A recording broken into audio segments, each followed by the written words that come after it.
Feel free to check out my TeePublic after the video, and support me on Patreon. Watch till the end of the video for more.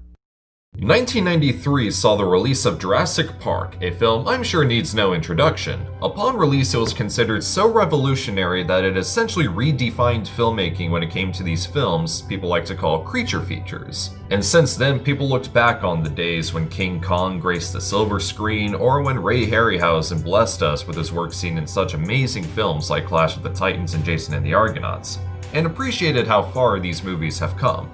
And just a year after Jurassic Park, it was announced that Godzilla would be brought to life with the style of Hollywood filmmaking, which eventually culminated into the infamous 1998 Godzilla film. But I'm not here to talk about that. It appears since then there were tons of these documentaries centered around creature features. Ones that immediately come to mind for me are Bringing Godzilla Down to Size, directed by Norman England, and one that's very personal to me as I kind of grew up watching this one, The Sci-Fi Boys, directed by Paul Davids. As a young lad, the image of the giant monster always captivated me. I mean, I was always stunned whenever I would see these creatures on screen, and then later find out how they were brought to life through these numerous methods via stop motion, suitmation, what have you.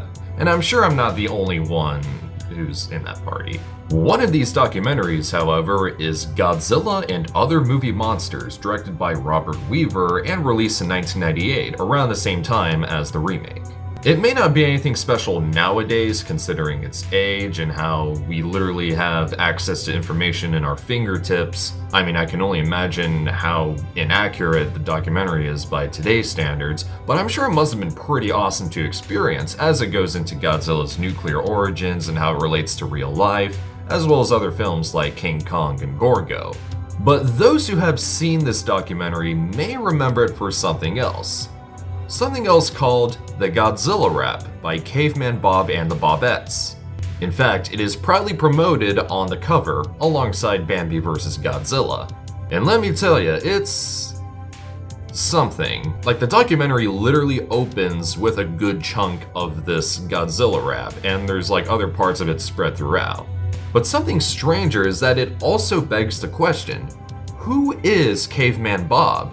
As for the Bobettes, they are an R&B group from the 1940s. And I'm pretty sure it doesn't have to be said that they had absolutely nothing to do with this song. Like, the style is totally different, like it's night and day. But before working on this video, I actually listened to some of their music, and it's quite good. I highly recommend checking out the album All of the Best. But as for this Caveman Bob guy, there's like next to no information about him whatsoever. At least none until you remember who directed this documentary, Robert Weaver. Considering that Bob is short for Robert, it's very likely that he's the magician behind the act. So what about this Robert Weaver guy? Well, his only credits on IMDb are this documentary, an episode of The Heartbreak Cafe, and another documentary titled The Best of Hollywood, which he was uncredited for. And apparently he also directed and produced a full motion video game titled Voyeur 2. But unfortunately, that's all the information I have. So if you have a lot more than I do in this video, then feel free to post a comment, please. And without further ado, let us check out the Godzilla rap.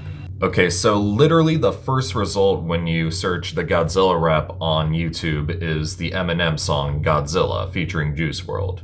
I mean, that should pretty much tell you something. Alright, beats pretty hard.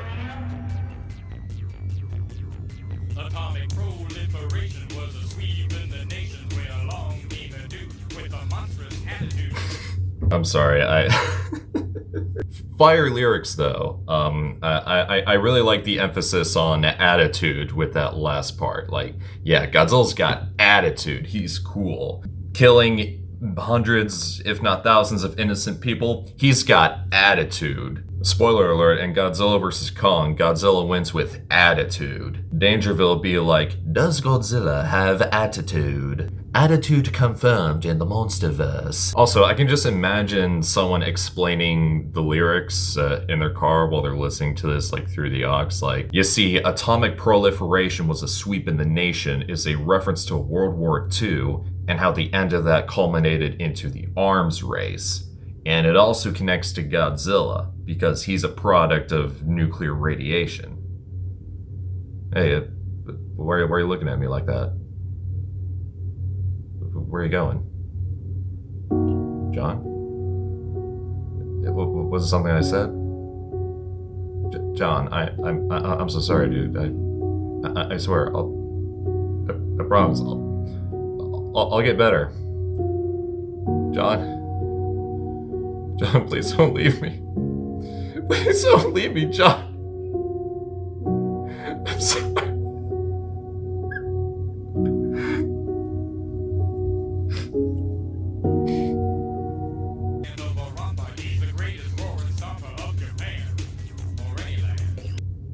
What was that? Like, what is he saying right there? Oh, Raylan? What? He's a killer, baby. He's got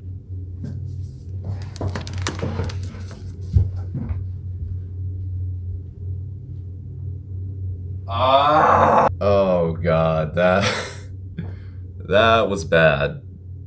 And also a bit racist. He can stomp Tokyo flat because he wears a Solomon crown. Even much more than that, he can destroy Detroit town. Wait, he can destroy Detroit town? What? He will refry Mexico City. Nothing he does is pretty. He can smoke him out of old Los Angeles. You know, they're talking about Godzilla committing mass genocide, yet it's very upbeat. Like, I am very conflicted on how to feel right now. When this monster comes around, better head for higher ground, cause he can crush everything he sees. He don't do drugs, he don't do sex. He don't do drugs, and he don't do sex? What the hell? I think this is why the Japanese birth rate is so poor, because if you have sex, Godzilla's coming after you. Why did that sound like a moan? There it is again. Why is that in there? What? Bob, what are you doing? Don't get what? He is green, he is mean, a destruction machine. He's a killer, baby.